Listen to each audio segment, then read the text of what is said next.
My name is Emma Gilchrist, and I attended Mount Royal from 2002 to 2006 for the journalism degree. I was 17 when I started at Mount Royal, so I was just a wee one. And I had grown up in a town of 1,800 people. So I was a little country bumpkin coming to the big city for the first time, and I was petrified. Well, I'd identified the journalism program as, being one of the best in the West. We got lots of one-on-one time with our professors, and we were really put through our paces. It was very rigorous, it was very applied, it was very practical. You came out of the Mount Royal program ready to work.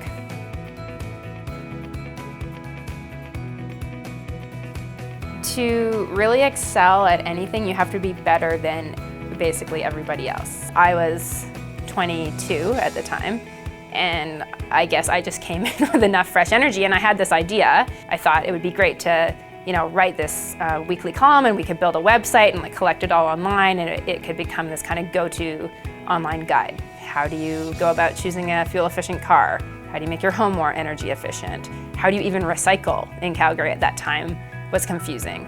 Within a year, it was winning all sorts of awards. And so the editors at the Herald, I think in the beginning they were kind of like, yeah, sure, Emma, if you want to write a green column, why not? Why wouldn't they let me do that off the side of my desk? But then it just got so popular. It turned out to be one of the most popular things in the newspaper. And so as I wrote that column, I kind of decided that I would take all my own advice. And so I started thinking a lot about the different consumer choices I made, and where things were made and where they came from and what impact that had. And once you understand the challenges that we're facing, you can't forget them. You can't go back. I started out the Green Guide wanting to tell people how they could have a meaningful impact on the environmental challenges that we're facing. And the path to answer that question led me away from the Herald eventually. The idea is that organized people beats organized money. And the issue that we were working on was the Enbridge Northern Gateway pipeline. Everybody has it in them. Everybody does care about certain things. And to be able to give people a way to actually engage in their democracy is huge. And so we basically ended up rallying, I think now over 200,000 people have signed their petition on that issue, but it's not just signing the petition, and that's where the engagement really comes in, is what happens after somebody signs a petition, because you don't change the world by signing petitions.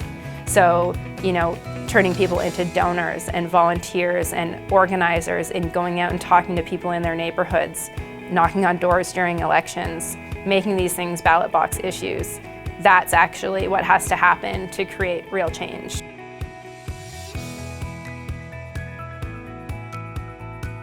Well, I think Mount Royal gave me just an incredibly strong professional foundation to go out into the world knowing that I had the basic skill sets required to be a journalist. And then the rest was up to me to go out and find the path forward. My whole world opened up within a couple years of coming to Mount Royal.